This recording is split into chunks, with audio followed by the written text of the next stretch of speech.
예, 안녕하세요. 논리 640제요. 그 볼륨 1이죠. 이 책의 구성은요. 우리가 기본반 정규반에서 기본편 레드 블루, 그다음에 승편 레드 블루. 그래서 총 4개월 과정인데 한 권으로 단권화했습니다. 그래서 그냥 한 권으로 단권 묶으면은 여러분 되게 두껍죠. 그래서 일단 두 권으로 나눴는데 지금 여러분 교재를 보시면은 총 몇 페이지죠? 263페이지, 한 260여 페이지 되네요. 그렇죠? 근데 기존에 논리 교재하고 약간 좀 틀린 게 있어요. 뭐가 틀린 게 있죠? 이거는 의도적으로 이렇게 한 겁니다. 이게 불편할 수도 있고 여러분한테 편할 수도 있는데요. 원래 기존 교재들은요. 문제 밑에 복화 체크가 정리가 되어 있습니다. 그렇죠? 근데 여러분들 제가 하나 미리 말씀드리면 이 640제 강의는 단어를 자세하게 볼 시간이 없어요. 그래서 논리 문제 푸는 위주로 갈 겁니다. 그렇게 되면 여러분들도 단어를 외워야겠죠. 근데 문제 밑에 있으면 여러분들이 뭐 단어 보고 문제 푸고 단어 보고 문제 푸다 보면은 여러분 어휘가 아무리 방향성 잘 잡고 논리 문제 이해 잘해도 밑에 있는 보기 단어 모르거나 해석 안 되면 끝이죠. 단어 모르면 끝입니다. 그래서 여러분 일부러 뒤로 뺐어요. 불편할 수도 있습니다. 이거 불편하게 제가 뒤로 일부러 빼놨더니 편집을 빼놨더니 또 이걸 또 아주 그렇죠 얌전하게 잘라서 편집을 하셔서 그렇죠 옆에다 펴놓고 그렇죠 이렇게 봐가면서 상관없습니다. 그렇죠. 용은 벌써 다 찢었네요. 교재가 다 난도질돼 있네요. 편집도 아니고 그렇죠. 상관없어요. 근데 제가 이렇게 찢은 이유는요. 분철을 하셔도 상관없고 옆에 놓고 보셔도 상관없는데 문제하고 따로 한번 보자는 거예요. 무슨 말인지 알겠죠? 자기가 그러니까 여러분 이제 하루에 적어도 한 60문제 정도 일주일에 여러분 우리 한 번 수업할 때 한 60문제에서 70문제는 적어도 나가야 됩니다. 그렇죠? 한 70문제 나간다고 그러면 70문제를 풀 때 옆에다 나눠서 풀지 말고요. 미리 뒷부분에 어휘 정리된 부분 보면서 한번 쭉 훑어보세요. 여러분들이요. 단어를 한번 쭉 읽어보고 아 이런 단어 내가 몰랐을지 모르는 걸 일단 체크를 하세요. 아니면 차라리 모르는 거 체크하다 보면 마음이 너무 아픈 분들 있죠. 그렇죠? 모르는 거 체크하면 뭐 나중에 다 칠하네 뭐 안 칠하는 게 없네 이럴 수 있잖아요. 그렇죠? 그렇게 마음이 아프다고 느끼는 분들은 아는 걸 치러도 상관없습니다. 아는 걸 지워버리세요. 아는 걸. 그렇죠? 이거 모르겠는데 쭉 읽으면서 지워버리고 그 다음에 문제를 풀어보세요. 그럼 문제 풀면서 보기 보면서 여러분들이 아 이 단어가 봤었는데 무슨 뜻인지 떠오르겠죠? 떠오르죠? 안 떠오르면 다시 봐야 되죠. 다시 또 보는 겁니다. 문제 풀면서 이 단어를 봤는데 이 단어 뜻이 모르겠다 그럼 다시 한번 또 보세요. 그렇죠? 또 체크해놓고 그 다음에 문제 다 풀고 나중에 복습할 때 이쪽 뒷부분에 복화 체크 있는 부분만 보면서 단어를 암기를 하시라는 겁니다. 이해 가죠? 왜 이거를 따로 떨어뜨려 놨는지요. 그렇죠? 그러니까 여러분들 뭐 최대한 여러 번 볼 수 있게 왔다 갔다 하면 보라고 띄워놨으니까는요. 분철을 하시거나 그거는 여러분의 자유 재량에 맡기겠습니다. 그러면 일단 첫 시간이기 때문에 지금 그 여러 학생들이 있긴 한데 한번 간단하게만 물어볼게요. 여러분 중에 요번 달에 논리가 아주 처음이시면 전혀 처음이시면 한번 손 들어보실래요? 논리는 전혀 처음입니다. 알겠습니다. 논리가 전혀 처음이라고 하시는 분들도 있고 또 그 640제로 2달 동안의 논리 과목이 어떤 건지 정리하려고 하시는 분들도 있기 때문에 논리 과목에 대해서 개괄적인 정리만 한번 해드릴게요. 한 20분 정도 오면은 개괄적으로 정리할 수 있을 것 같아요. 한번 들었던 분들도 있을 텐데 한번 다시 머릿속으로 한번 논리 과목이 무엇인지 한번 정리를 한번 해보세요. 봅시다. 앞에 여러분이 공부하는 게 지금 뭐죠? 편입 영어죠.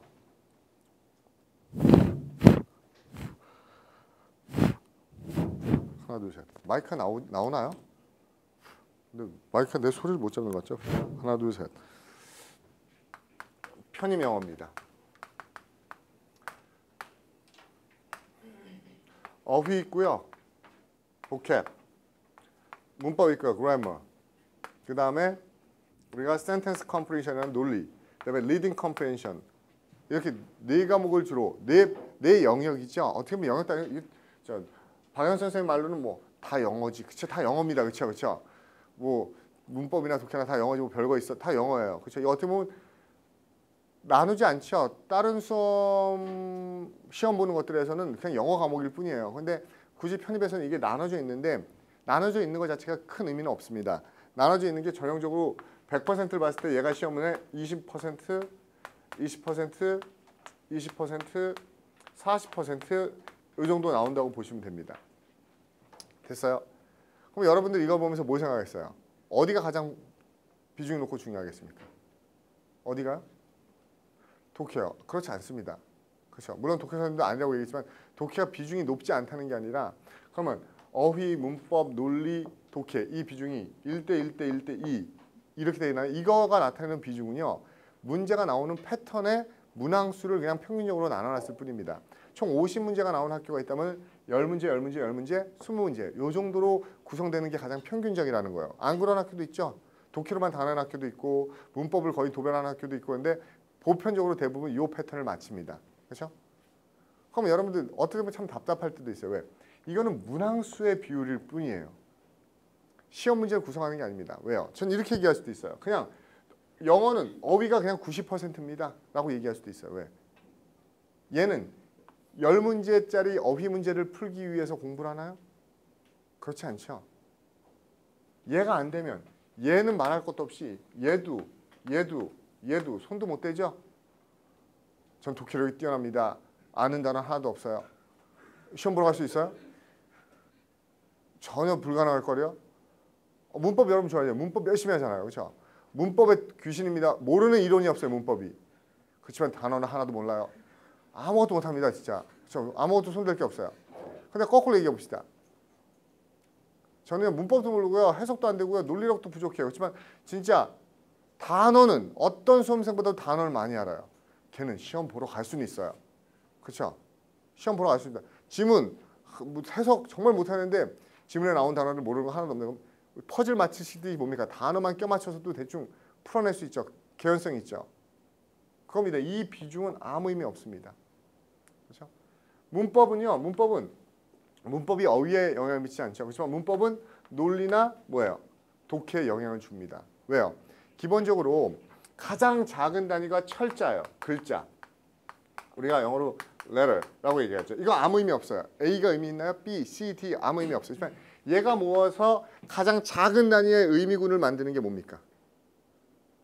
철자들이 모여서 가장 작은 단위의 의미군을 만드는 게 word죠. 그렇죠? 이거 단어가 의미가 있죠. 단어가 있는데 뜻이 없는 단어 있어요? 없죠. 다 의미가 있어요. 그래서 우리가 어휘 공부하는 건 이겁니다. 야, 이 의미가 어떻게 형성되어졌고, 그렇죠? 몇 가지 의미를 가지고 있고 문장 속에서 어떻게 활용되고 그게 어휘 공부를 하는 거예요. 그렇죠? 단어가 어떻게 형성되니까 이런 뜻이 형성됐고 이게 왜 이런 뜻으로 쓰이고 어떤 용례로 쓰이고 근데 이 단어들이 모여서 또 뭘 이루죠? 또 다른 의미군을 만들어요. 한 개 이상의 단어가 모여서 또 다른 의미군을 만드는 그 유니트 단위가 뭡니까? 구도 있지만 우리가 좀 더 완결된 구조로는 뭐라고 얘기하죠? 그게 sentence죠. 그렇죠? 왜 구는 word, phrasal verb에서 그냥 구동사나 구죠. 수거 정도로 보면 되니까요. 그러면 sentence도 문장이 있으면 의미가 있죠. 그런데 문제는 뭔가 하면은 이게 뭐예요? 단어들이 도대체 어떠한 그쵸 규칙을 가지고 그쵸 합쳐지냐? 이 word가 모여서 sentence가 되는 거 아니에요? 단어가 모여서 근데 어떻게 모아야지 이게 의미 있는 구조로 만들어지나 그 스트럭처를 파악하는 거. 그렇죠?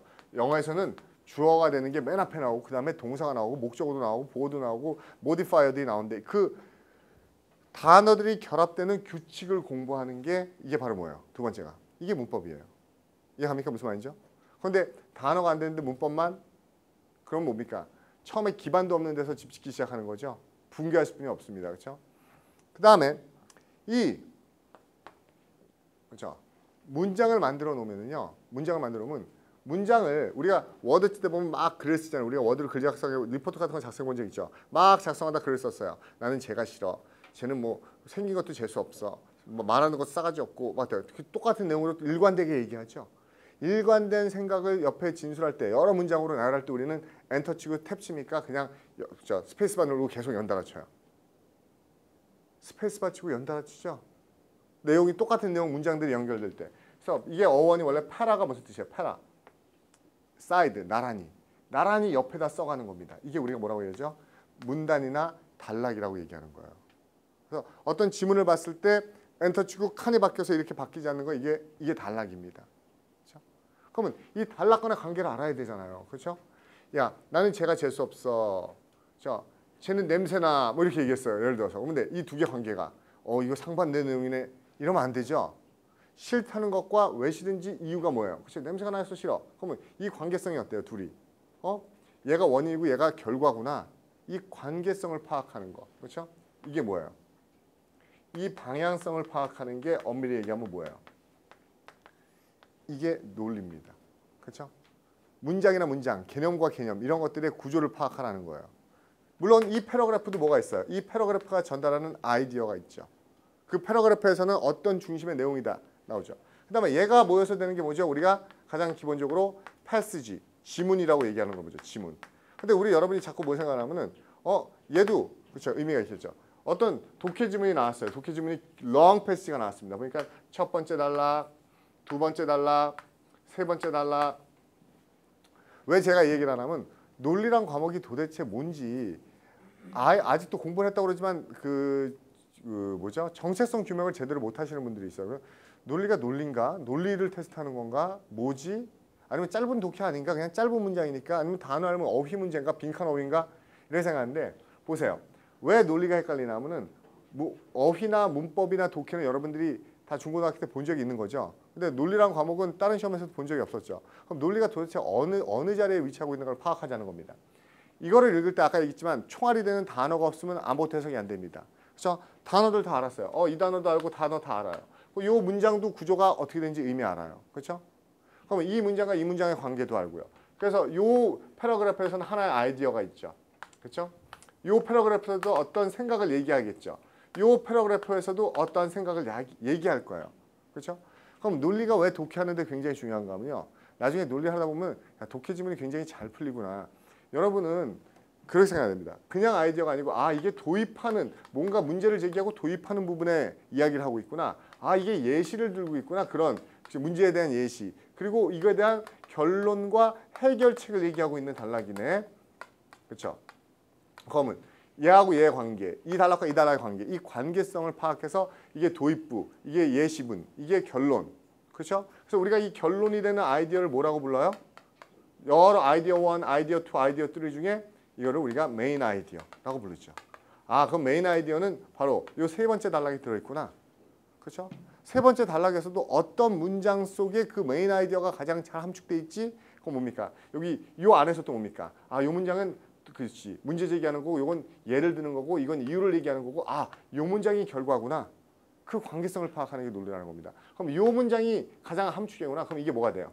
우리 얘기하는 topic sentence가 되는 거죠. 이해가요? 무슨 말인지?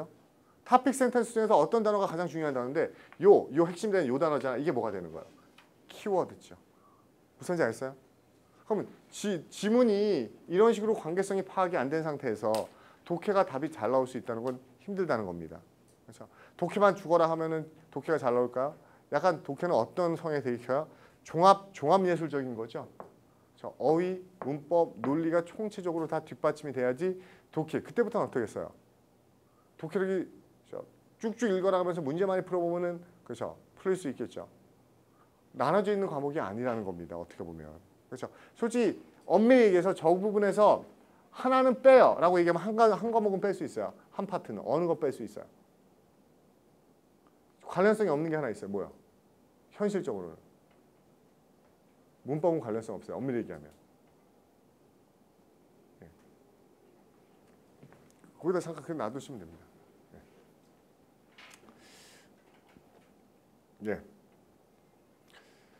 그 어떤 말씀인가 하면요. 문법이 관련성이 없다는 거는 또 문법 선생님은 펄쩍 뛰겠죠. 왜 어휘, 논리, 독해를 강조해서 문법은 빼냐 얘기하는데 제가 문법을 무시해서 그런 게 아니고 문법 문제가 나오는 패턴이 그렇다는 거예요. 제가 여기서 헷갈리지 말라는 겁니다. 제가 문법이 여기서 관련성이 없다는 거는 문법이 중요하지 않아서 아니고 문법 알아야지 문장이 해석되죠. 근데 왜 문법이 중요하지 않냐면 여러분이 배우는 문법 한번 보세요. 실제로 문장의 구조를 파악하기 위한 문법보다 오버하죠. 더 나가요. 굉장히 어떨 때 보면 그렇죠. 문법을 하는 것도 문장이 어떠한 의미를 가지고 있는지 그 구조 파악을 위해서 하는 게 아니라 막 예를 들어서 뭐 라틴어의 비교급이라든지 외래어의 복수형이라든지 몸의 특수용법 이런 것들을 왠지 그 문법 문제를 내기 위한 그렇죠. 예외적인 사항이 부각되는 경우도 있다고요. 그런데 실제로 독해하는 데는 그런 게 중요한 게 아니라고요. 여러분 맨날 독해하면서 뭘 물어봐요? 선생님 이거요. 이거 복수형으로 쓸 수 있는 건가요? 이거 단순분이 안 되는 거 아닌가? 이거 더 있어야 돼요. 여러분 의미 파악하는 게 그게 그렇게 중요한가요? 그렇죠? 근데 왜 그게 자꾸 부각되는지 아세요? 문법에서 그런 이론이 자꾸 중요하다고 느끼면은 문장 속에도 그걸 쫙 맞춰서 아니라고요. 그렇게 그 독해를 하는데 필요한 문법은 그 정도까지 구조 파악되는 거예요. 여러분 원어민도 안 하는 문법을 여러분은 배우고 있어요. 어떻게 보면은. 그렇죠? 근데 그건 어쩔 수 없죠. 문법 문제는 그렇게 나오죠. 디테일하게. 그렇죠? 그거를 독해까지 연장시킬 필요는 없어요. 엄밀히 보면은 우리 그런 거 일치 문제 무지 많이 나온다고 하잖아요. 일치. 외국인을 만났어요. 외국인이 우리 사람들 예를 들어 한국 사람 예를 들어 봅시다. 제가 얘기해요. 뭐라고 얘기하죠? 뭐 한 의사가 있었습니다. 그의 직업이 그의 삶에 미치는 영향력은 정말 지대했죠. 그는 자신의 직업을 정말 좋아했어요. 즉 의사라는 그 의사는 그렇죠. 자신들의 직업만이 자신들에게 막 이렇게 얘기를 해요. 그럼 우리가 그 얘기하면서 딱 멈춘 다음에 잠깐만. 너 처음에 의사라고 시작하더니 왜 너 자신들이라고 복성으로 바꿔? 일치의 예외. 그러면서 한국말 하는데 스탑시켜요? 누가 얘기하는데 의사가 있었어요. 그렇죠? 그 의사는 그들의 직업이 지대들한테 제일 좋은 건지 알아요. 이렇게 얘기하니까 우리가 문법적으로 오류야. 의사가 있었다 그러면 그들이라고 바꿔. 그렇게 딴지 안 걸죠. 누가 딴지 거는 사람이 있다면 뭐라고 해요? 그렇죠? 알아들으면서 쓸데없는 짓 한다고 얘기하겠죠. 근데 우리 문법 시간은 어때요? 찾지요. 그렇죠? 일치가 잘못된 거 다 찾아냅니다. 그렇죠? 그래서 제가 여기서 하고 싶은 얘기는 그렇죠. 논리 과목이 엄밀히 얘기하면은 논리만에 국한된 얘기는 아니라는 거예요. 그리고 독해 문제의 많은 비중이 논리의 형태로 나오기 때문에 그렇죠. 염두에 두시라는 겁니다. 됐죠? 그러면 여기서 하나 재밌는 게 있어요. 그 성격적으로 왜 그러면 도대체 없을까요? 다른 영어 시험에는 왜 논리 과목이 없을까요? 여러분이 공무원 시험도 알고 저 뭐 IBT 토플도 있고 근데 거기에는 논리 파트가 없잖아요. 왜 그렇죠? 여러분 엄밀히 얘기해서요. 다시 원점으로 돌아갈게요. 여러분이 편입을 해야 되는데 대학 가서 공부할 건데 왜 영어를 왜 배워요? 좀 그 본질적으로 의문스럽지 않나요? 여러분 대학교 2학년 다녔습니다. 4학년 졸업하신 분도 있어요. 그렇죠? 그런데 왜 다른 학교를 가고 싶다는데 왜 영어를 보는 거예요? 그 말이 돼요? 여러분 무슨 외고 가려고 지금 유학 시험 준비해요? 그것도 아니고 여러분 우리나라 대학 가려고 그러는데 왜 영어 시험을 보냐고요. 전 납득이 안 가요 도대체. 제 말이 틀렸나요? 아니면 공대를 가고 싶다는데 고대는 영어만 봐요. 공대 가서 공대 3학년에도 편입한 학생이 어떻게 영어만 보고 들어가죠? 그렇다고 공대는 영어로 수업하나요? 아닌데요. 그렇죠? 차라리 수학을 봐야겠죠. 그럼 도대체 왜 편입 영어예요? 되게 웃기지 않아요? 차라리 뭘 봐야 됩니까? 전공을 봐야겠죠. 아니면 기본적인 소양을 봐야겠죠. 아니면 제가 보기엔 뭘 봐야 돼요? 엄밀히 얘기하면 국어를 봐야겠죠. 대학 가서 교수가 하는 말을 따라올 수 있을 정도의 애가 언어 능력이 있나? 그걸 봐야 되지 않아요? 왜 영어를 봐야 돼? 그러면 또 누가 얘기하죠? 대한민국에서 외국어의 중요성이란 막 그러면서 그렇죠. 실제로 그래서 영어를 보는 건 아닙니다. 그렇죠? 그러니까 뭔가 크게 잘못되어 있어요. 시험이 크게 잘못되어 있습니다. 다시 갈게요. 편입 영어가 왜 생겼는지 한번 이유부터 한번 오늘 첫날이니까 한번 고민해 보자고요. 왜 생겼는지 고민해 보자고요. 전 되게 가르치면서도 의아하거든요. 2학년 마친 학생이 3학년 들어가고 졸업한 학생이 다시 대학 공부하겠다, 3학년 들어가서 공부하겠다는데 왜 영어를 봐요? 그렇죠? 영어로 수업하는 것도 아니면서 그것도 원선 여러분 편입 영어 정도 안 해도요. 이렇게 문법 안 하고 저렇게 단어 안 외워도요. 원서 볼 수 있어요. 그렇죠? 사전 찾아가면서 보면 되죠. 원서가 그렇게 그 어려운 문장이 나옵니까? 수학과 원서가 그렇죠? ABC 중학교 수준이면 수학과 원서 볼 수 있어요. 그건 수학책이지 영어책이 아닙니다. 어느 학생 그런 학생 있어요. 자기는 영어 공부를 하기 위해서 영자 신문을 매일 읽고 있대요. 그래서 정말 웃기죠, 왜요? 영자 신문을 매일 읽으면서 영어를 여러분 우리가 신문 보지요? 한국어 늘리려고 신문 봐요? 어저께 무슨 일 있었나 궁금해서 정보 얻으려고 신문 보죠? 신문은 여러분한테 언어 능력을 향상시켜주는 자료가 아니라 그런 머티리얼이 아니라고요. 이건 뭐예요? 그렇죠? 정보 가르쳐주는 겁니다. 야 무슨 내용이 있었어? 이렇게 보는 거지. 야 기자 문장 잘 썼네. 진짜 지옥 같은 문장이야. 문장 하나가 감동이 밀려와. 그런 문장 신문에 없어요. 알겠습니까? 어저께 도봉구 방학동에서 그쵸 뭐 주부의 부주의로 가스가 폭발해서 불이 났습니다. 피해 액수는 얼마, 몇 시간 언제, 그쵸 피해 인원은 얼마 이렇게 나오지. 육하원칙에서 딱딱딱 심플하게 나오지. 그 화재 사건 보도 기사가 막 그쵸. 그 이글거리는 불꽃은 그쵸. 막 낼름거리는 저 혀와도 같았고 막 이런 식으로 문학적으로 쓴 걸 본 적 있어요? 없다고요. 없어요. 그럼 영어는 도대체 왜 왔을까요? 왜 생겼을까요? 보세요. 미국에 이런 시험이 있어요. 미국 애들이 보는 시험이기 때문에 이거는 외국어 시험이 아니고 무슨 시험이죠? 자기들한테 얘네들한테는 언어 시험이에요. 그래서 버벌이라고 그러죠. 버벌 파트라고요. GRE 시험하고 SAT 시험이 있습니다. 됐어요? 근데 보통 GRE예요. SAT는 그렇게 많이 반영 안 해요. 편입에서는. GRE가 뭐예요? 대학원 입학 시험이죠. 이게 버벌 파트에서 GRE의 버벌 파트예요. 다시 말해서 버벌 파트라는 게 뭐예요? 언어 영역이에요. 대학원 입학하는데 걔네는 자기네 나라 말을 봐요. 그렇죠? 우리는 국어 봐야 안 봐요. 우리는 외국어 보죠. 근데 얘네는 버벌 테스트를 봅니다. 그리고 기본적인 얘는 버벌 파트 있고요. 퀀티터티브, 매스, 수학, 기본적인 수리 능력 이런 걸 본다고요. 그러면 가치관이 틀린 겁니다. 뭐가 틀린가 하면 대학원 입학할 때 보는 버벌 파트가 첫 번째가 시노님 나와요. 동의어. 두 번째가 엔토님 물어봅니다. 반의어. 세 번째가 애널러지. 애널러지가 뭔가 하면 여러분 IQ 검사처럼 A, B 우리 뭡니까? 세종대도 나오고 작년에 서강대도 나왔었죠. 그렇죠? 단어 두 개 나란히 놓고 이 단어 두 개의 관계와 똑같은 짝을 고르세요. 이게 애널러지, 유사 문제라고 얘기합니다. 네 번째, 그 다음에 sentence completion. 이게 논리 문제예요. 다섯 번째, 그 다음에 reading comprehension입니다. 이 다섯 가지를 봐서 대학원 들어오래를 뽑습니다. 저 미국에서요. 외국인이 아니고 자국민을요. 국어 시험인 거예요. 우리 한번 생각해 본 적 있어요? 반대말 비슷한 말, 그렇죠? 유추 문제, 빈칸 채우기 문제, 독해 문제 이 다섯 개를 보는데 대한민국에서 국어 교육 받으면서 자기가 반대말 비슷한 말 고르는 거 시험 본 적 있는 분? 전 있는데요. 여러분 언제 있어요? 반대말 비슷한 말 찾는 거 언제 배웠어요, 우리요? 언제요? 중학교 때요? 교과과정 바뀌었나? 전 초등학교 때 배운 것 같은데 초등학교 때 저학년 때 이 전과 보면 뒤에 비슷한 말 쭉 있고 반대말 쭉 있고 전 초등학교 때 끝냈어요 그거를. 근데 놀라운 게 얘는 언제 끝내요? 대학원 입학 시험 해봐요. 자기네 모국어인데 놀랍지 않나요? 우리는 초등학교 과정으로 그죠? 약화되어 있는 게 얘네는 대학원 입학 과정에서 봅니다. 그러니까 어느 학생은 이거 단어가 수준이 어렵잖아요. 그러니까 어휘 문제 아닐까? 그럼 어휘 문제를 뜻으라고 쓰지 왜 비슷한 말 반? 이거 보세요. 이 다섯 과목이 보는 능력이요.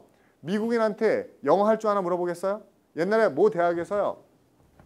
한 교수가요. 학생 미국 애들 놓고 얘기를 했답니다. 바이링기스트 2개 국어 구사자죠. 트루링기스트 3개 국어 구사자죠. 폴리글럿 다국어 구사자죠. 그럼 이 세상에서 한 1개 국어 구사자는 뭐라고 그러죠? 그럼 미국 애들이 막 당황스러웠죠. 왜? 모노링기스트? 그런 단어 잘 안 쓰는데 1개 국어 구사자 왜요? 그게 말이 안 되죠. 왜? 벙어리가 아닌 이상 다 1개 국어 구사하죠. 그런 말을 따로 할 일이 없잖아요. 그래서 막 고민할 때 그 교수가 실패했다. 여러분 이 단어 몰라요? 학생들 다 고개를 끄덕였죠. 아메리칸. 그러니까 미국 애들이 아 맞아. 왜? 전 세계에서 외국어 제일 못하는 애들이 미국 애들입니다. 영어만 하죠. 영어만. 그렇죠?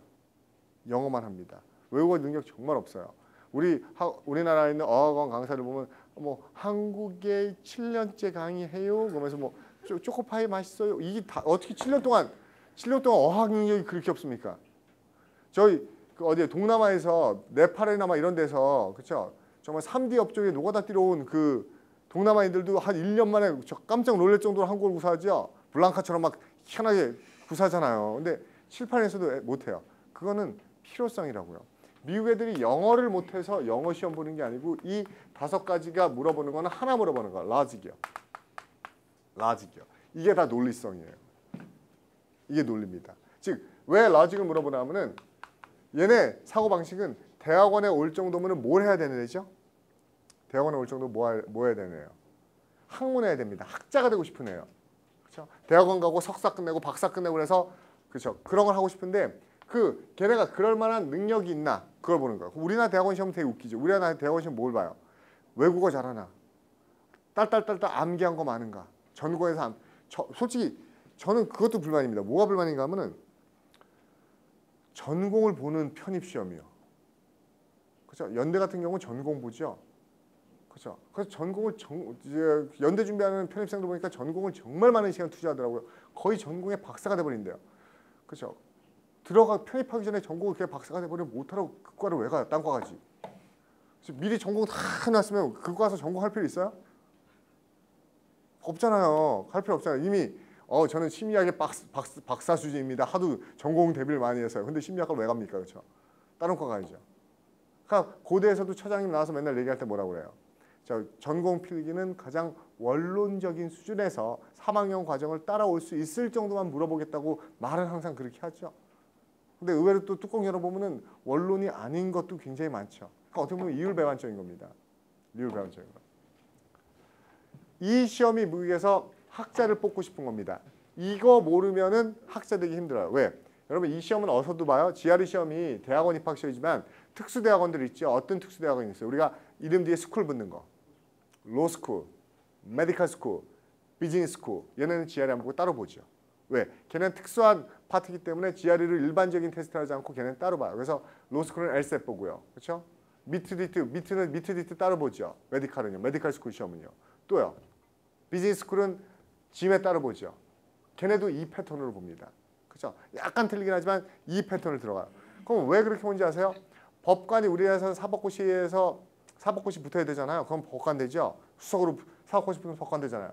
사법고시 수석으로 붙는 뭐예요? 법조문을 딸딸딸 외우는 애죠. 모르는 게 없어요. 법에 대해서. 곧바로 임용해도 써먹을 수 있어요. 근데 미국에서는 왜 로스쿨을 만들었을까요? 사법고시 안 보고. 왜 로스쿨 할까요? 얘네는 로스쿨을 들어가는 시험을 미리 봐요. 왜? 법조문을 헌법을 토시 하나 안 틀리고 외우는 게 뭐가 중요한 겁니까? 왜? 찾아보면 되잖아. 그럼 법조문이요. 어디 있는지 찾아보면 되잖아요. 그것보다 뭐가 더 중요해요? 논리성을 테스트하는 겁니다. 어떤 논리요? 저는요 암기력은 포토그래픽 메모리, 그렇죠? 염사적 기억력을 가지고 있습니다. 그래서 한번 외우면 당연해요. 근데 저는요 문제가요 옳고 그름이 구별이 안 돼요. 걔를 판사를 만들어봐요. 어떻게 되겠어요? 얘가 피고고 원고예요. 그러니까 누가 잘한 거예요? 막 이래버리면은 그렇죠? 그걸 테스트하겠다는 겁니다. 그렇죠? 리트 시험에서 우리나라에서 로스쿨의 리트 시험이요. 그 옳고 그름, 그렇죠? 타당성, 합리성 이런 사고 방식이 있는 애한테 법조문을 가르쳐야지 걔가 그렇죠? 선과 악, 그렇죠? 옳고 그름 이걸 구별할 수 있겠죠. 그게 대학원 입학 시험을 새로 만들겠다는 거예요. 실제로 로스쿨 시험 문제 보면요, 여러분 다 한글로 나와요. 리트 시험이요. 한번 풀어보세요. 그 풀릴 것 같아요? 생각보다 굉장히 아리까리합니다. 그렇죠? 이게 좋은 상황인지 나쁜 상황인지 판단하기 굉장히 애매한 상황들을 많이 이렇게 모럴 해저드나 도덕적 딜레마라고 얘기하죠. 그런 케이스 주고서 그렇죠? 판단 내리라고 하고 물어봅니다. 그게 더 중요한 겁니다. 마찬가지입니다. 대학원 입학 시험에서 단어, 그렇죠?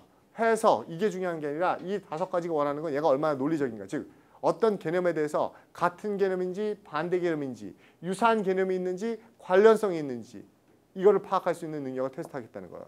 그리고 이거를 합쳐서 그렇죠? 큰 지문 속에서 이런 요소들을 팍팍팍 응용해서 끌어낼 수 있는지 그게 중요한 거죠.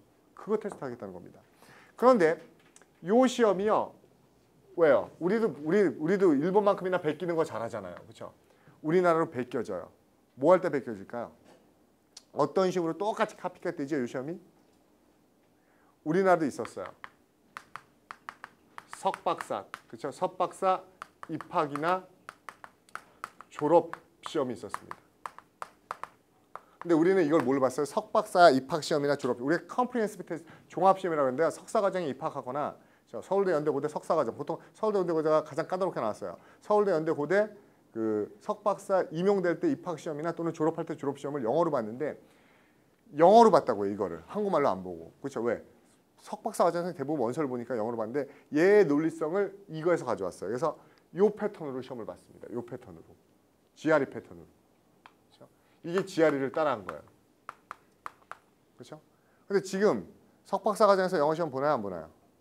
이게 이상하게 트렌드화되면서 싹 바뀌면서 뭘로 바뀌어버렸죠? 서울대는 탭스로, 나머지는 공인영어로 다 배치돼 버렸어요. 이게 이제 안 나와요. 96년도, 1996년도, 98년도 그때까지 각자 대학에서 GRE 패턴으로 영어 시험을 보다가 없애버렸습니다. 그러니까 엄밀히 얘기하면 이 시험도 어떻게 보면 영어 시험이 아니고 라직을 테스트하는 논리성 시험이었던 거예요. 얘가 이런 원서 지문을 읽고서 어떤 비슷한 개념, 그렇죠? 이론 같은 거 뽑아낼 수 있는 거 물어본 겁니다. 근데 이 시험에서 비슷하게 된 게 뭐가 됐냐면요. 이 시험을 만드는 게 그게 바로 편입 시험이에요. 여러분 보세요. 대입하고 편입은 완전히 틀려요. 바라보는 차원이. 대입은요. 어떤 과정을 이수한 사람이 보는 거죠? 고등학교 과정을 이수한 애가 본 거예요. 그렇기 때문에 고등학교 교과 과정을 뛰어넘는 내용을 테스트하면 돼요, 안 돼요? 안 돼요. 그렇죠? 내용 뭐 국어, 영어, 수학 단어도 그렇고 수학 이론도 그렇고 고등학교 교과 과정 내를 넘어가는 내용이 나오면 안 됩니다. 근데 편입은 애매한 겁니다. 고등학교 졸업하고 이미 대학을 2년 동안 다녔죠. 그리고 또 여기에는 편입에는 누구도 있어요. 일반도 있지만 누구도 있어요. 학사도 있죠. 그렇죠? 그럼 대학 과정을 수료하나 있죠. 그러면 그만큼 자유로워졌죠. 그럼 얘네는 어떤 시험을 봐야 될까 하다. 그러면 얘는 2학년이면 기본적인 교양 과목은 다 들은 거고 대학 과정에서 전공 빼놓고 교양적인 건 다 들었지. 또 대학을 졸업한 애들이지. 그러니까 어떻게 해요? 그러면 대학원 시험에 준하는 시험으로 보자라고 얘기해서 그 GRE 패턴이 편입 시험에 그렇죠? 모델이 된다고요. 이게 가장 무슨 그래서 요것들이 처음에는 다 나오다가 원래 대학원 시험 문제는 다 나왔었어요. 그렇죠? 뭐만 없었죠? 그러면 문법 파트만 없었어요. 근데 문법 파트까지 넣으면서 얘가 뭡니까? 아직까지도 어디에 남아있는 거예요? 편입 시험에 남아있는 겁니다. 근데 규리 회수를 건너면 뭐가 된다고 그래요? 탱자가 된다고 하는 것처럼요. 한국으로 넘어오면서 이게 우리가 보통 문장 완성, 논리 완성 이렇게 많이 쓰는데 또는 센컴, 뭐 센컴은 원래 왜 이게 센컴이라고 이러냐면요. 이 문제가 원래 GRE에서 나올 때요. Complete the sentence, 문장을 완성하세요. 이렇게 디렉션이 나와요. 그래서 sentence completion, 문장 완성 요 의미로 쓰는데 한국에 오면서 이게 어떻게 되는지 아세요? 요 패턴을 이해 못했던 일부 학교들에서 이거를 어떻게 문제를 내버려요? 이렇게 문제를 내요. 빈칸 채우기. 이거 빈칸 채우기 문제네. 딱 느끼 봐도 이거랑 수준이 틀려 보이죠? 빈칸 채우기. 그렇죠? 되게 없어 보이죠? 빈칸 채우기로 생각하면서 이게 문제가요. 기출문제에서 학교마다 패턴이 애매해지는 겁니다. 이게 여러분이 가지고 있는 논리 완성에 대한 가장 큰 문제라고요. 여기 보세요. 빈칸 채우기 문제요. 어휘 문제 빈칸 채우기 문제 낼 수 있어요? 없어요? 단어 문제 빈칸으로 낼 수 있죠. 빈칸 알맞은 단어는. 단어만 하면 풀립니다. 그 다음에요. 문법 문제요. 빈칸으로 낼 수 있어요? 없어요? 낼 수 있죠. 빈칸 또 넣고 has been이니, have been이니, is going이니 이런 식으로 낼 수 있죠. 그 다음에 독해 문제, 주제어 같은 거 빵꾸 뚫어놓고 그렇죠. 아까 키워드 같은 거 빵꾸 뚫어놓고 찾으라고 낼 수 있겠죠. 됐어요? 그리고 네 번째 뭐가 나와요? 아까 얘기했던 GR에서 나오는 논리형 문장 완성 문제도 섞여 나오는 겁니다. 그래서 시중에 있는 교재들이 논리 교재가 제대로 된 게 없어요. 그리고 논리 강의가 제대로 된 강의가 없어요. 이유는 왜 그런지 아냐면요. 그 책들을 쓴 사람들이 다 엉망이고 강의를 하시는 사람이 엉망이 아니라 기출 문제가 이렇게 섞여서 짬뽕으로 나와버리니까 논리 문제가 뭔지 이해를 못하는 겁니다. 학생들이요. 그리고 가르치는 선생님들도 이해를 못하는 거예요. 논리 문제가 도대체 뭐야? 어떤 학교 보면 이거 문법 문제도 있는 것 같고 어떤 학교 보면 그냥 해석 문제 같고 어떤 학교 보면 단어만 하면 되는 것 같고 이게 뭐지? 어떤 문제는 학교는 또 열나 안 풀리고 해석도 되고 단어도 다 알고 문장구도 이해하는데 답이 뭔지 이해가 안 가고 제가 강조하고 싶은 건 얘입니다. 예, 왜 강조하려고 그러냐면 기존 학원들의 강의 패턴이 어떻게 되어 있냐면요. 기존에 처음에 들어가면은 논리 과목이 없어요. 이유는 어렵기 때문에 기초반부터 논리를 가르치면은 겁을 낼까봐 뭐야? 그냥 문법만 죽어라 가르치죠. 문법만. 그렇죠? 그래서 학생들도 문법에 또 몰입하죠. 와, 절묘한데 특이한데 막 빠져 들어가요. 그렇죠? 또 단어 외워요. 그렇죠? 그럼 이제 조금 얘가 왜? 여러분 수험생하고 수험 준비생하고는 전혀 틀려요. 솔직히 처음에 학원에 온 학생들은 뭐죠? 수험 준비생이죠. 아직 수험생도 못 된 거예요. 그렇죠? 한번 수험 생활을 시작해 볼까? 그런데 아직 수험생은 아닌 겁니다. 그렇죠? 근데 얘네가 이제 수험생이 딱 들어와서 한 2, 3개월 있으면 학원에서 뭐예요? 논리 과목이 한두 과목씩 들어갑니다. 그렇죠? 근데 실력이 뛰어날까요? 뛰어나지 않을까요? 뛰어나지 않으니까 아주 큰 실수를 해요. 학원에서 무슨 실수합니까? 논리 과목이 어려운 걸 보면 못 풀까 봐 얘네로 주로 그렇죠? 교재를 구성합니다. 요 경우가 좀 쉽거든. 그렇죠? 요거 중에 난이도 쉬운 거. 어휘형 문장 완성이나 문법형 문장 완성을 가지고 교재, 기본반 논리 교재를 구성하죠. 근데 이게 왜 큰 문제인지 아세요? 이렇게 하면 그때부터 학생들 피곤해집니다. 왜요? 논리 과목이 어떻게 돼요? 처음에 논리 수업 들어왔는데 보니까 논리 수업은 그냥 단어만 알면 풀리는 것 같아. 해석만 하니까 다 풀리네. 되게 쉬운 것 같아. 짧은 독해야. 그렇죠? 그래서 학생들이 뭐를 처음엔 되게 싫어하죠? 문법 어휘는 무조건 가야 되는 거. 문법, 논리, 독해 있으면 뭘 굉장히 싫어요? 독해를 가장 싫어하죠. 왜? 문법은 계속 초반부에 많이 하니까 재밌는 것 같고, 논리는 상대적으로 독해에 비해서 어때요? 호흡이 굉장히 짧죠. 여러분 긴 지문 독해하면 막 읽다 까먹고, 문제 보면 또 까먹고 또 봐야 되고, 하나도 모르겠는데, 그렇죠. 모르는 단어도 많이 나오고, 논리는 너무 컴팩트해. 그리고 밑에 있는 단어만 찾으면 금방 풀려. 그러니까 논리를 쉽게 생각합니다. 그렇죠? 근데 한 중반쯤 가면서 이제 이 학원 저 학원 돌아가면서 기출문제 논리나, 그렇죠, 뭐예요? 이 독해형에서 까다로운 거나 논리형에서 까다로운 문제가 하나씩 둘씩, 그렇죠, 중급 교재 이상에 나오기 시작합니다. 그럼 그때부터 무슨 생각이 들어요? 뭐야 이거 이상한데? 해석이 되는데 왜 나는 C라고 생각했는데 쟤는 D지? 어떤 거 보면 C도 될 것 같고 D도 될 것 같은데 왜 답이 하나뿐이 없지? 그때부터 꼬이기 시작하는 겁니다. 논리가 안 되는데요. 그렇죠? 중간에 가면 또 뭐라고 그래요? 논리가 점수가 안 나온다고. 지금 시즌이에요. 7, 8, 9월 달부터 논리 안 된다고, 논리 때문에 미치겠다고. 그렇죠? 그렇죠? 그것도 뭐야? 앞에 단어 괜찮아. 문법 많이 맞았어. 논리 전멸이죠. 의외로 전멸은요, 그렇죠? 문법이나 어휘나 독해에서 잘 안 나와요. 전멸은 논리가 잘 나옵니다. 의외로 어렵게 내면은요. 독해는 솔직히 어때요? 듬성듬성 맞는 것들이 꽤 나오죠. 듬성듬성 맞게 문제 섞여 나오는데, 논리는 한번 논리형 문제로 배치돼 버리면 다 나가버립니다. 논리 고민하기 시작하는 겁니다. 그렇죠? 그럼 나중에 보세요.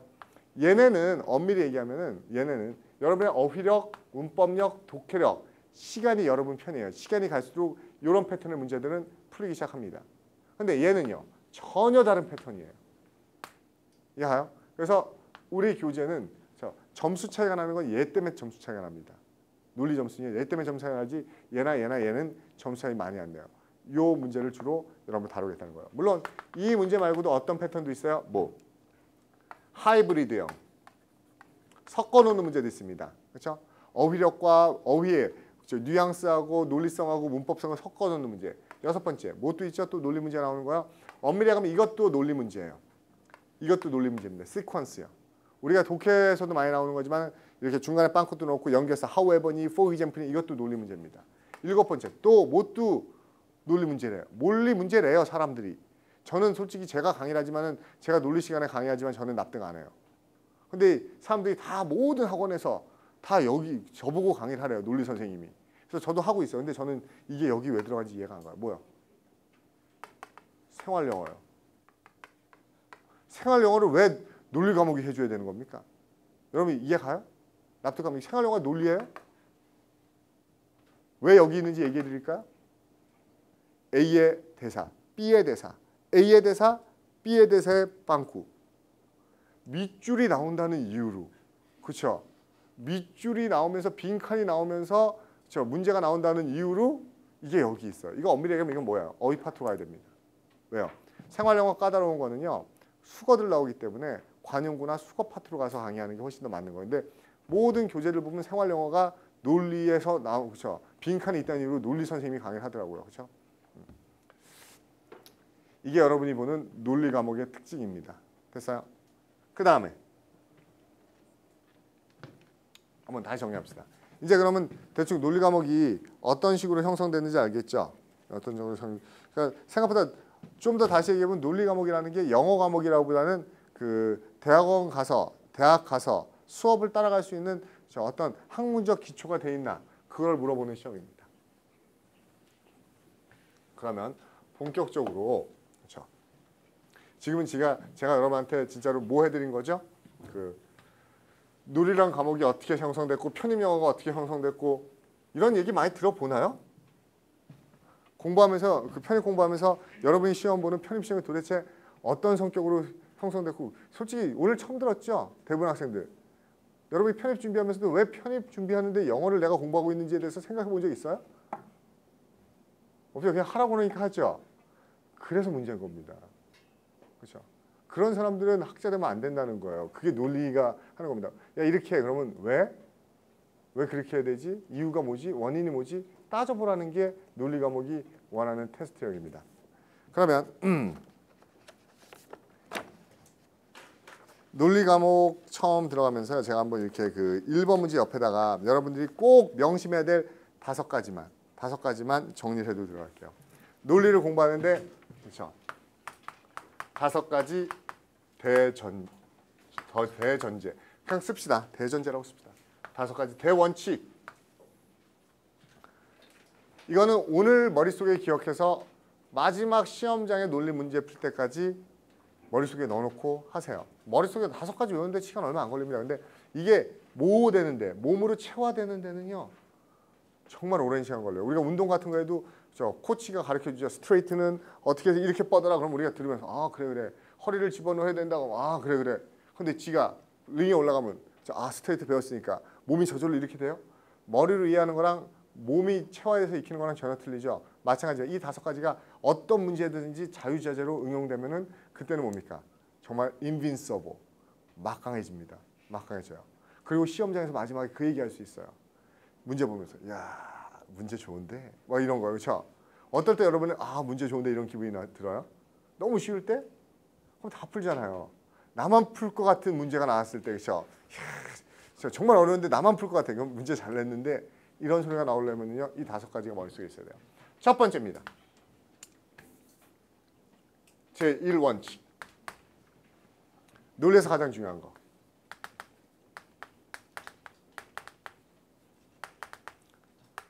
저는 simplification, 단순화라고 명명합니다. 단순화. 이 단순화는 논리란 시험이 대학원 입학 시험이었기 때문에도 그렇지만은 너무나 당연한 거예요. 단순화. 여러분, 학문을 하는 이유가 뭐예요? 공부를 하는 이유가 뭔데요? 이 세상에 복잡다단하게 일어나는 현상들을 간략하게 일반화시키고 하나의 정리, theorem, theory, hypothesis, 원인과 결과의 어떤 하나의 문장으로 만들고 싶은 게 학자들의 하나의 염원입니다. 다 같은, 그렇죠? 논리도 마찬가지예요. 논리는 그런 학자가 된 애를 테스트하는 등용문이기 때문에 그거를 얼만큼 잘할 수 있나 보는 겁니다. 여러분한테 오늘 하루 종일 밖에 나가서 학원 앞에 지나가는 사람들의 현상을 다 기록해야. 그러니까 뭐 A4지 한 30장에다 다 기록했어요. 그걸 한마디로 요약해봐. 라고 하면은 그렇죠? 뭐 사람들 하는 짓이 다 각각인데 어떻게 합니까? 라고 하는 애도 있지만 어때요? 거기에서 어떤 사람들의 하나의 원을 찾아내고 그렇죠? 하나의 결과를 찾아내서 모든 사람들은 어떤 그렇죠? 자신이 그렇죠? 잘 살고 싶은 욕구에서 부지런히 열심히 살고 있는 것처럼 보입니다. 한마디로 요약할 수 있죠. 그렇죠? 그 모든 사람들을 다 구체적으로 얘기하는 애를 한마디로 요약할 수 있는 사람이 있다고요. 그게 학문하는 거예요. 자연현상도 다 각기 개별적인 것 같지만 그게 관통되는 하나의 원리를 뽑아낼 수 있는 단순한 원리를 단순화시킬 수 있는 게 학자라고요. 논리가 원하는 게 그거예요. 논리 문제가 이렇게 나와 있어요. 최근 3, 4분기 들어서 우리 회사의 투자 수익률에 있어서 요동폭이 커지고 점점 마이너스적인 이계도함수를 보이는 그 현상은 최근 당신네 회사의 신규 투자분이 크게 증가하여서 당신의 ROI나 이런 것들이 급증하는 것과 밀접한 연관성이 있다고 간주하지 않을 수 없겠네요. 그럼 우리가 들으면서 야, 말 열나 어렵다. 그런데 그걸 듣자마자 어떤 애가 어떠고 그래요. 잠깐. 지금 네가 하는 얘기 결론이 뭐냐? 결국 그래서 우리 회사가 잘 되는 거랑 니네 회사 잘 되는 거 서로 부딪힌다는 얘기지. 우리 회사 이익하고 니네 이 회사 이익하고 안 맞는다는 거지. 그럼 걔 뭐라 그럴까요? 맞아 그래. 그렇게 얘기하겠죠. 실제로 논리 문제를 그렇게 꼬아낸다는 겁니다. 너랑 나랑 안 맞아. 이거를 복잡한 언어적인 수식으로 뒤틀어도 여러분 어떻게 돼요? 너랑 나랑 안 맞구나. 그렇게 뽑아낼 수 있는 게 논리를 빠르게 잡아낼 수 있는 제1원칙이에요. 어떻게 한다? 단순화한다. 근데 쉽지 않아요. 읽다 보면 빠져들어가요. 무슨 말인지 압니까? 읽다 보면 내용에 빠져들어가서 또 빠져들어간 내용인데 또 내가 아는 거면 더 피곤해져요. 내가 알고 있는 거면 이거 내가 옛날부터 아는 건데 이게 전공인데 그러면 막 구체적으로 들어가죠. 내용 구체적이지 않습니다. 그렇죠? 큰 틀만 잡으면 돼요. 알겠어요? 두 번째. 단순화가 끝나고 나면은 뭐가 되냐면요. 이 단순화를 잡아야지 이제 뭐가 나와요? 얘가 돼요. 오리엔테이션. 다시 말해서 방향성이라는 걸 여러분들이 도출할 수 있게 됩니다. 방향성이라는 걸. 방향성은 두 가지를 보통 얘기합니다. 하나가 same direction. 이 쉬운 거 같죠? same direction 또는 뭐야? reverse direction. 한 번씩은 다 들어보신 것도 있어요. 같은 방향의 순방향과 반대 방향의 역방향이라고 얘기합니다. 이건 보통 순접이라고도 얘기하고 이거는 뭐라고 그러죠? 역접이라고 얘기합니다. 순접, 역접. 어떤 문장이 단순화가 돼야지 이게 방향이 같은지 다른지가 여러분한테 나오는 거예요. 저는 여러분하고 이거 어떻게 약속하죠? 순접은 앞으로 제가 동그라미, 순접을 만들어주는 단어가 있으면 동그라미 치세요. 그러면 순접이에요. 세모 치세요. 그러면 이건 역접입니다.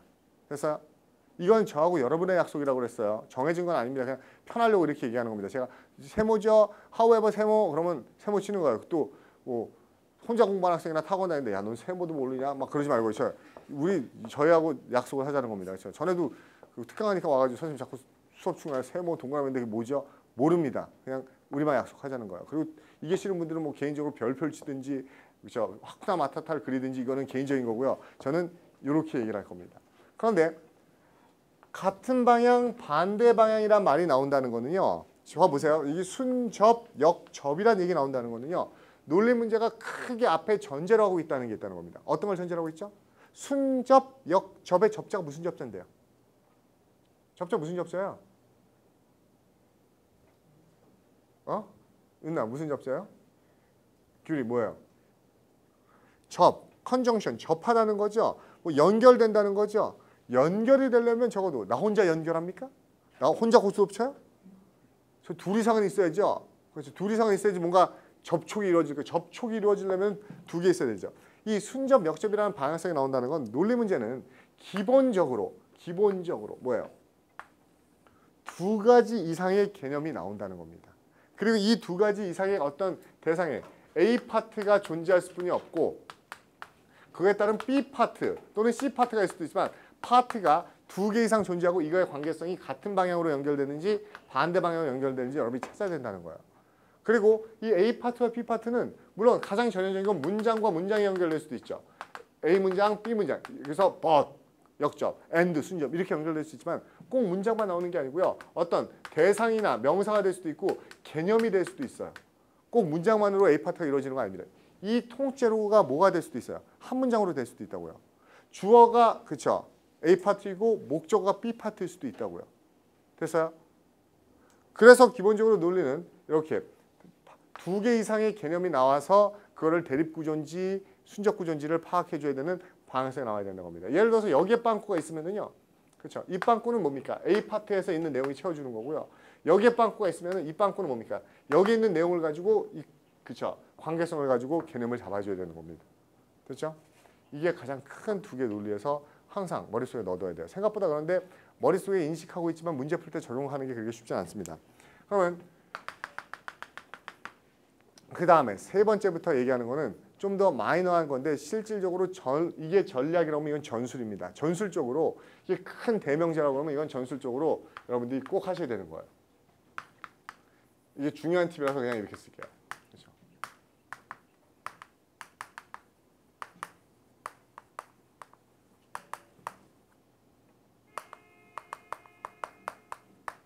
원래 이런 말 잘 안 쓰잖아요. 반드시 이런 거는 위험하지요. 그렇죠? 그렇지만 왜 쓰는지 아세요? 그만큼 중요하다는 겁니다. 정답의 단서는 반드시 문제 속에 존재한다.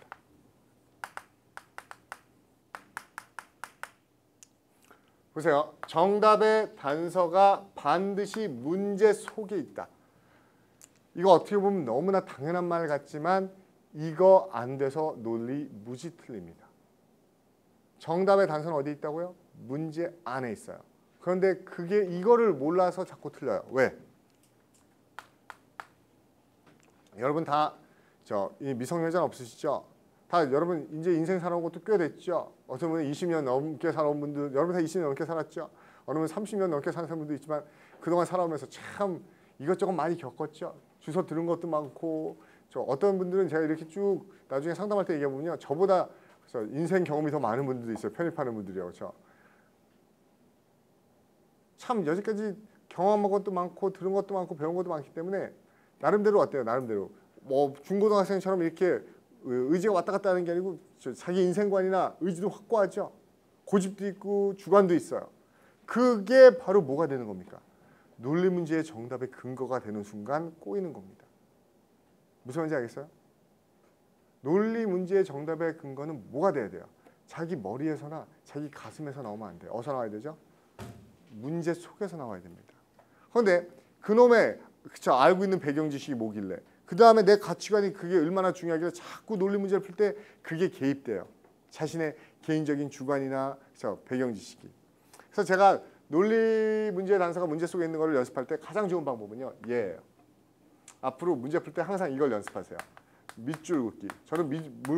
보통 저는 물결 무늬로 긋거든요. 물결 파동이 그렇죠.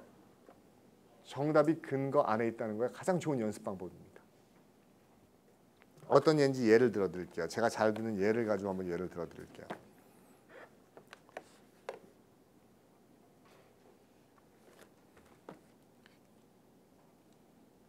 서민지 왔어요? 양은호도 왔어요? 우수영이요. 한현진? 다 왔군요. 첫날인데 늦으면 안 됩니다. 이제 앞으로요. 늦지 마세요. 그러면은 김규철. 김규철 한번 같이 봅시다. 제가 한번 나왔던 문제를 하나 얘기해 드릴게요. 전에 이런 문제가 기출문제 나왔었어요. 개구리라는 동물은 끈적끈적한 혀를 가지고 있습니다. 그러므로 개구리는 먹이를 잡을 수 있죠. By sticking out what? 이것을 내밀어서 먹이를 잡을 수 있어요. 무엇이죠, 답이? 혀요. 그렇죠? 잘 풀죠, 논리요. 그렇죠? 그럼 두 번째, 김성주. 그런데 제가 이렇게 친절하게 안 내고요. 그냥 성주한테 이렇게 낼게요. 개구리라는 동물은 무엇을 쭉 내밀어서 먹이를 잡을 수 있죠? 알아요, 몰라요, 성주는? 뭐예요, 그럼? 개구리는 뭘 잡아요? 그게 뭐예요? 뭐예요, 그 답이? 혀죠. 무슨 말인지 알겠어요? 그러면 지금 규철이가 풀고 성주가 풀었는데, 그죠? 웅진은 알 수 있어요? 개구리가 무얼로 먹이 잡는지 알 수 있어요? 몰라요? 알 수 있어요. 되게 유식한 사람들만 있네요. 그렇죠? 무슨 말이었어요? 제가 답답하게 건데 몰라야 된다는 거예요. 몰라야 돼요. 그래서 개구리는 무엇으로 먹이 잡지? 몰라요. 그러면 그렇죠? 웅진이나 뭐예요? 성주가 그렇죠. 무식한 거 그것도 모르냐? 개구리가 뭘로 잡는지. 논리 문제에서는 알 수 있어야 돼요? 없어야 돼요? 이유는 제가 그렇죠? 성주한테 물어보는 겁니다. 뭐라고요? 뭘로 잡죠? 개구리는 먹이를 그러니까 혀요. 그래서 물어봐요. 뭐라 물어볼 것 같아요? 제가 앞으로 여러분한테 질문할 때 절대로 아마 질문하는 수는 정규 숫자보다는 훨씬 더 적어질 거예요. 진도 양 때문에. 그렇죠? 귤이 되게 좋아하네요. 그렇죠? 여러분한테 물어보는 건 저겠지만 물어볼 때 답이 뭐지요? 그러면 여러분 뭐라고 해요? C요. 그럼 제가 거기서 어우 잘했어요. C 맞아요. 다음 문제 이렇게 안 넘어가는 거 알죠? 어떻게 넘어가죠? 꼭 물어봅니다. 왜요? 근거가 뭔데요? 단서가 뭔데요? 그때 제발 뭐라고 하면 절대 안 돼요. 선생님 C가 제일 좋아요. 왜 A는 왜 안 돼요? A는 이상한 것 같은데요. 여러분 솔직히 논리 문제 집사인데 해설 C가 그렇게 돼 있어요. 분석, 답 C, 이유, C가 제일 좋다. A, B, D는 이상하다. 그게 설득력 있어요? 없죠. 그럼 제가 성주한테 똑같이 물어봅니다. 개구리가 먹이를 잡을 때 혀를 내민다고 그랬죠. 그렇죠? 혀라는 거 어떻게 알았어요? 근거가 뭐예요? 그렇죠. 어디죠? 머릿속에서 나온 거죠. 그럼 그거는 논리 문제 아닙니다. 무슨 문제죠? 생물 문제죠. 논리 문제가 되려면 그렇게 답을 찾을 수가 없어요. 그래서 개구리가 무엇으로 먹이를 잡죠? 그럼 우리 뭐라고 얘기되죠? 몰라요. 왜? 단서가 부족해요. 단서가 부족한 거죠. 그럼 아까 문제는 처음에 규철할 때 냈던 문제는요. 개구리는 끈적끈적한 혀가 있습니다. 그러므로 개구리는 무엇으로 먹이를 잡죠? 했을 때 그거는 알아요, 몰라요? 알지요. 단서가 뭔데요? 그럼 뭐예요? 어디다 이 밑줄을 쳤을 것 같아요? 그렇죠. 스티키 텅, 끈적끈적한 쾌의 밑줄이 있겠죠. 유사한 문제라고 생각하지만 저는 틀려요. 왜요? 아까 얘기했었죠. 일반화시킬 수 있는 문제가 논리 문제입니다. 다시 말해서 개구리라는 동물을 제가 규철이한테 냈던 것대로 그렇죠. A라는 동물의 이름을 바꿀게요. A라는 동물은 끈적끈적한 혀를 가지고 있습니다. 그러므로 A라는 동물은 무엇으로 먹이를 잡을 수 있죠? 이 문제는 풀어요, 못 풀어요? 풀죠. 이건 일반화시켜도 풀려요. 논리 문제이기 때문에 단순화시켜도. 그렇지만 성주한테 냈던 문제. 그렇죠? A라는 동물은 무엇으로 먹이를 잡죠? 거기서도 배경 지식 발휘할 수 있어요? A라는 동물은 무엇으로 먹이를 잡죠? 그걸 어떻게 알아요? A라는 동물이 뭘로 먹이를 잡는지 제가 어떻게 합니까? 이렇게 나오겠죠? 그럼 이거 논리 문제 아니라고요. 됐어요? 기억하세요. 그렇죠? 단서가 어디에 있다? 문제 속에 있다. 굉장히 단순하고 될 것 같죠. 근데 안 돼요. 자기도 모르는 순간 지문 읽는 순간 자기도 모르게 아까 성주나 막 웅진이처럼 뭐야 알고 있던 배경 지식이 막 떠올라요. 이거 내가 아는 건데 어떻게 선생님 아는 걸 어떻게 저 억누릅니까? 그 아는 거 억누르고 뭡니까? 문제 속에 단서 찾아야 됩니다. 실제로 그런 문제들이 난이도가 있는 문제들이에요. 그렇죠? 누구나 다 이렇게 생각해요. 그렇죠? 무슨 말인가 하면 그런 문제도 하나 있어요. 나중에 보겠지만은 그 CFC 우리가 클로로플로로스 카보닛이라고 얘기하는 염화불화탄소죠. 그렇죠? 프레온가스라고도 얘기하면서 뭐예요? 그렇죠? 오존층 파괴하는 환경 파괴 가스 중에 대표적인 거죠. 환경 가스는 그렇죠? 우리 인간의 삶에 블랭크예요. 그럼 이거 알아요, 몰라요? 알아요, 몰라요? 알 것 같잖아요. 그 단서가 뭔데요? 회용지시잖아요.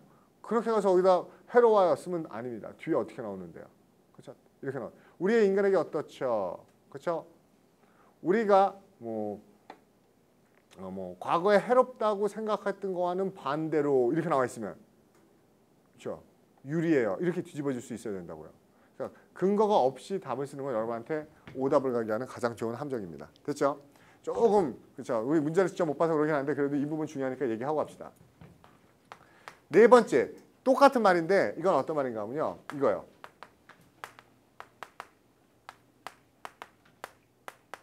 절대로, 제가 맨날 강조하죠. 절대로, 원래 절대로 말 쓰면 안 되는데 그렇죠? 그만큼 강조하고 싶은 마음이 제가 절실한 겁니다. 그렇죠? 논리 문제 절대로 못 푸는 방법이에요. 그렇죠? 근데 학생들 뭐라고 해요? 왜 선생님 푸는 방법 안 가르치고 못 푸는 방법? 하지 말라고 하는데 자꾸 이 방법을 써요. 그래서 꼬여요. 뭐지? 어떻게 하면 절대 안 풀려요? 보기를 하나씩 대입해서 해석한다. 그렇죠? 많은 수험생들이 가장 많이 하는 방법입니다. 그리고 이때마다 그쵸? 꼬인 다음에 나중에 하소연하죠. 뭐야 이거. 이 방법 쓰면은요. 반응은 딱 두 가지예요. 뭘까요? 첫 번째. 논리 문제 억지예요. 이거 문제가 이상해요. 논리 문제 어거진 것 같아요. 또 하나 반응은. 선생님, 논리는 저하고 체질적으로 안 맞는 것 같아요. 과목이. 저는 논리 체질이 아니에요. 이렇게 나옵니다.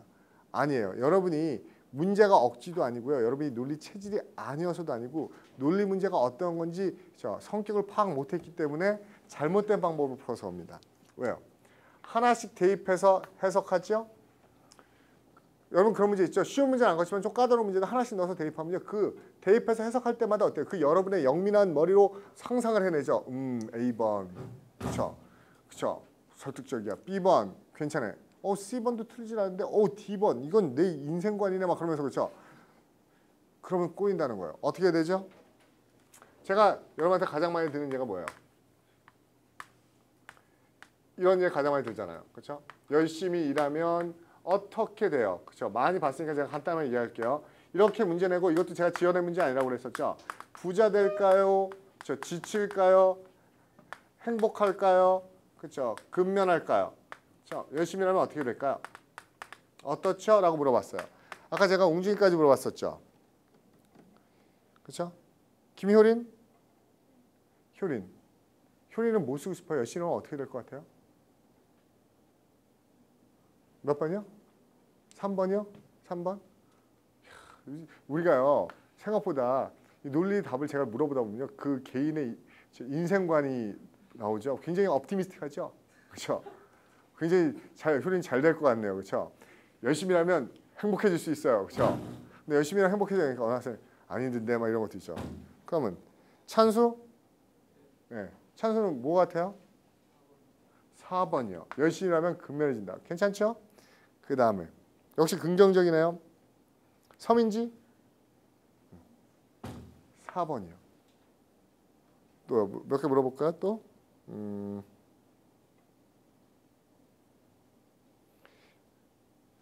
양은호? 4번이요. 하도 얘기 많이 하니까 이제 다 아는군요. 그렇죠? 제가 보세요. 이 문제를 왜 냈을까요? 이 문제요. 솔직히 하나씩 대입하면 어때요? 다 매력적이죠? 성준 어떻게 생각해요? 성준은 뭐라고 생각했어요? 2번이요. 그죠? 성준은 제가 보면 인생가 나오잖아요. 굉장히 패스미스틱하죠. 그렇죠? 열심히 일해. 얼마나 빡센데 힘든데. 규철이는요? 4번이요. 그렇죠? 그럼 제가 물어볼게요. 규철, 왜 1번은 왜 안 돼요? 어느 학생 그런 학생도 있어요. 작년에요. 그렇죠? 이 문제를 얘기했더니 말도 안 돼. 제가 그래서 원어민한테 가서 물어봤대요. 이 리치를 넣어서. 그때 원어민이 좋다고 그러는데요. 그렇죠? B번도 B번도 괜찮다고. 당연하죠. 우리 지금 문법이 아닙니다. 이거는요. 원어민한테 넣고선 고르면 다 맞다고 그래요. 다 맞다고. 원어민도 다 맞다고 그래요. 왜? 걔네가 영어를 못해서 걔네 이게 무슨 시험인지 모르기 때문에 걔네 틀리는 겁니다. 보세요. 4개를 넣으면은 이거 아까랑 똑같습니다. 제가 아까 뭐라고 그랬었죠?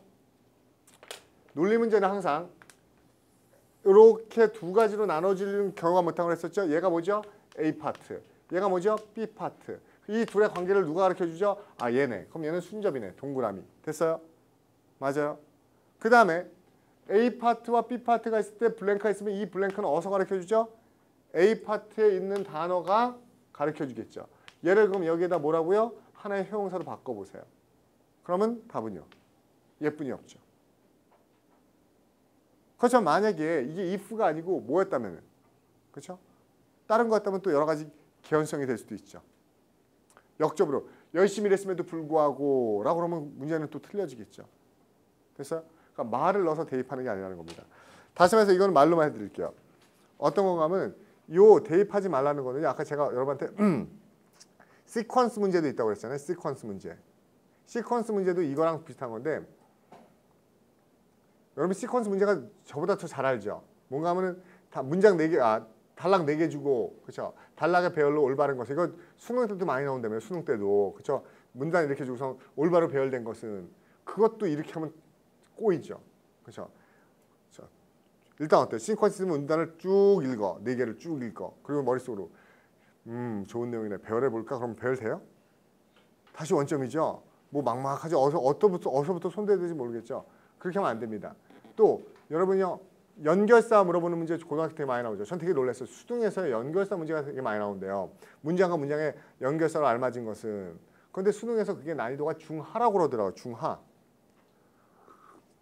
그래서 제가 놀랐던 게 그게 중하야? 생각보다 연결사 문제 상당히 까다로운 문제거든요.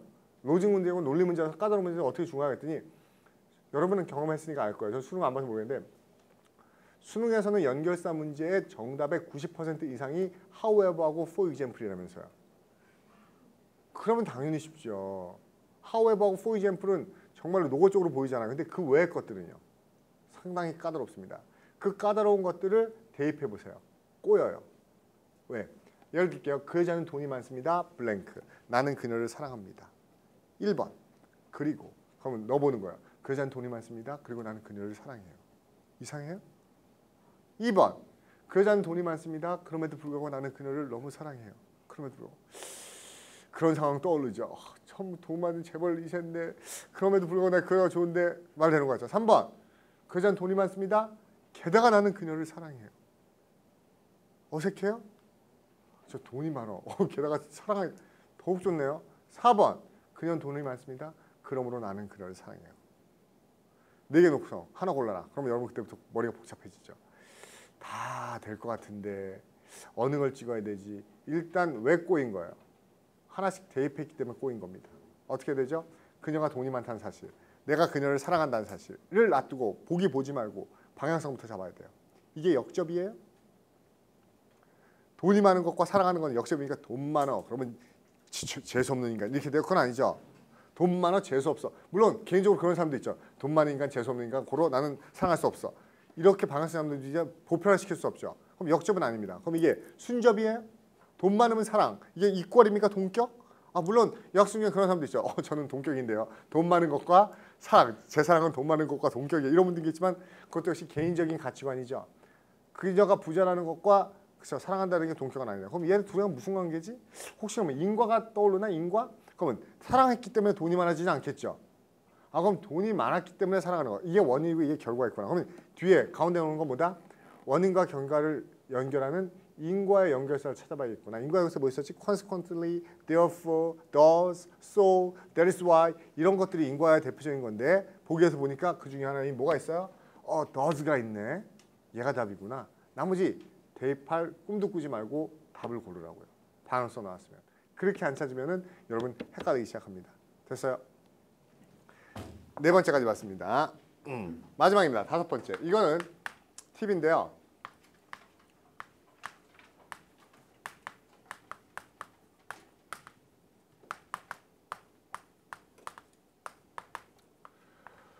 다른 것보다도 논리 과목에서 무엇보다 좋아하는 게 영영사전을 활용하자는 겁니다. 영영사전을 활용하자는 거예요. 물론 독해도 그렇고 어휘도 그렇고 영영사전 알면 좋은데 논리에서 아마 이게 가장 크게 여러분을 표현하게 만들 겁니다. 한영사전이 가지고 있는 큰 맹점 중에 하나가 문제가 이런 식으로 나오는 겁니다. 블라블라블라블라블라 블랭크 여기 채워야 돼. 그렇죠? 채워야 돼요. 이 블랭크를. 근데 해석을 쭉 해봤어. 방향성도 따져봤어. 그러니까 여기서 순접이고 역접이고 막 그래서 이게 비코즈라서 여기가 어떤 그렇죠? 요즘에 천안 사건 말 많으니까 요즘에 서해안 영해에서 북한군들이 어떤 행위를 일삼니다. 그렇죠? 여기 들어가야 돼요. 굉장히 우리를 자극하고 도발하는 그렇죠? 그런 개념의 단어를 쓰면 돼. 됐어요? 그래서 자극적이고 도발적인 단어 쓰면 되겠네. 자극적인 1번. 그럼 뭐가 나와 있어요? stimulating. 2번 obscene. 3번 intriguing. 4번 provocative. 나왔을 때 여러분들이 금방 푸시기도 하지만은요. 그렇죠? 답 뭐죠? 답 뭐예요? 4번이죠. provocative 얘죠. 그런데 제가 provocative가 맞죠 하고 가죠? 그러면 교무실에 꼭 와서 물어봐요. 뭐라고? 선생님 사전에 보니까 stimulating도 자극적이던데요. 자극적인 뜻 여기 있잖아요. 그리고 obscene 보니까 영어사전 보니까는 이게 그렇죠. 4번 때 보니까는 자극적이고 그렇죠. 야하고 자극적인 뜻이 있는데요. intriguing 이야기가 흥미롭고 자극적인 이것도 자극적인 뜻이 있는데 왜 이것만 자극적인 거예요? 그렇죠. 왜요? 한국말로 자극적이라는 걸 다 붙일 수 있지만 이거 영영으로 의미를 파악하지 않으면은 한국말로 다 자극적이란 말로 해석되죠. 이건 어떻게 이건 진짜로 진짜로 찔러가면서 자극을 하는 겁니다. 이거는 진짜 자극 물질로 자극하는 거. 이건 뭐예요? 씬의 장면이죠. 그 장면을 까맣게 가려야 돼. 왜? 너무 야해서. 너무 야해. 너무 자극적. 이 자극이에요. 모자이크 처리하는 거예요. 그렇죠? 자극적인 거. 이거는요. 그렇죠? 제가 문제를 냅니다. 1 더하기 1은 뭐지? 2. 문제 자극적인데 재밌어서 이래요? 아니죠. 1 더하기 1은 뭐지? 2. 아닌데 찾아봐. 막 그때 과로.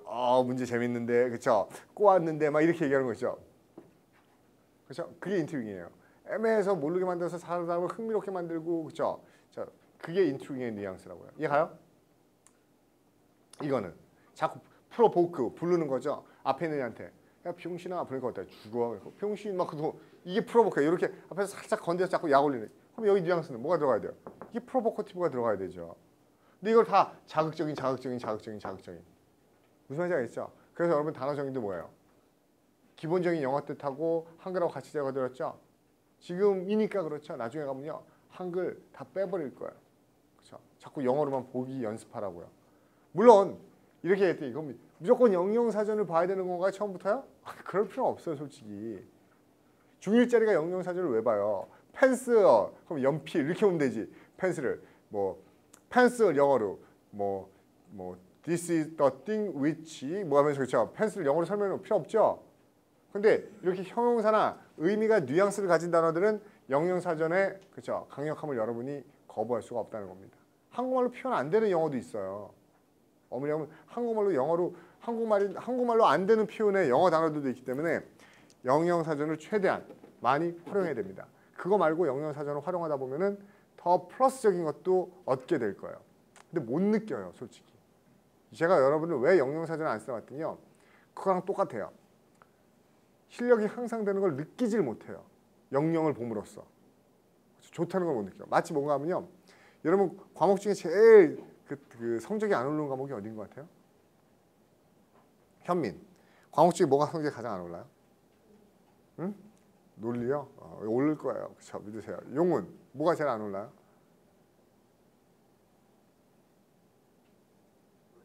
논리요? 논리 안티들만 다 모였군요. 봅시다. 제가 전에 그 아시는 분 알잖아요. 용환 알죠, 대충 그렇죠? 저는 제가 독해를 되게 오래 했어요. 근데 솔직히 저는 그렇게 생각해요. 독해 선생님들이 좀 더 대우를 받아야 돼요. 왜? 독해는 정말 강의하기 힘들어요. 뭐에 힘든지 아세요? 강의가 힘들어요. 재밌어요. 독해 강의가 솔직히 전 논리 강의보다 독해 강의가 훨씬 재밌는 것 같은데 독해 강의가 왜 힘든가 하면요. 독해 강의를 잘한다는 소리를 듣기가 정말 힘들어요. 왜요? 빨리빨리 치고 나갔죠? 그러면 하나도 못 따라오죠. 차근차근 치고 나가죠? 위에 있는 답답하죠. 그 어휘는 어때요? 200단어, 기본 단어 이거 외웠어. 이거 알면 이제 다음 시험 문제 나와. 그렇죠? 문법도 이거 300문제 풀면 이제 우리 준동사편 끝난 거야. 그렇죠? 논리도 방향성 잡았어. 독해는 어떤지 아세요? 그게 느낌이 별로 없죠. 야, 이번 달에 기본 독해, 중급 독해 다 들었더니 실력이 30% 상승된 것 같아. 그런 느낌 있어요? 그런 느낌이 잘 안 와요.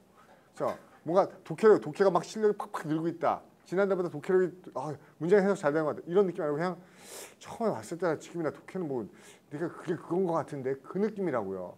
그러니까 어떻게 보면 재미도 없을 수 있고 그냥 독해하면서 단어 외우고 문장 구조 파악하려고 그러는데 그래도 어떻게 해야 돼요? 계속 봐야 되죠. 안 보고 놓으면 절대로 독해라고 안 늡니다. 그러니까 계속 읽고 안 돼도 또 해보고 또 해보고 그럼 자기도 모르게 어느 순간에 뭡니까? 그렇죠? 독해력이 많이 향상돼 있다고요. 영영사전도 그런 느낌이에요. 그렇죠? 영영사전을 이번 달부터 일주일 동안 봐야지. 일주일 동안 봤더니 야 이제 영영사전이 일주일 봤더니 이제 문장이 눈에 들어오는 게 틀려. 이러지 않아요. 그렇지만 계속 봐 버릇하면 분명히 어느 순간에가 굉장히 영어적으로 그러니까 영어적으로 사고하고 있다는 게 느껴진다고요. 이해 가죠? 무슨 말인지? 오케이. 일단 우리가 5가지 명제를 보면서 들어가기 전에 그렇죠. 그 개념을 잡아봤습니다. 잠깐 한 5분 정도만 있을 테니까 화장실 갔다 오시고요. 1번부터 다시 보도록 하겠습니다. 예.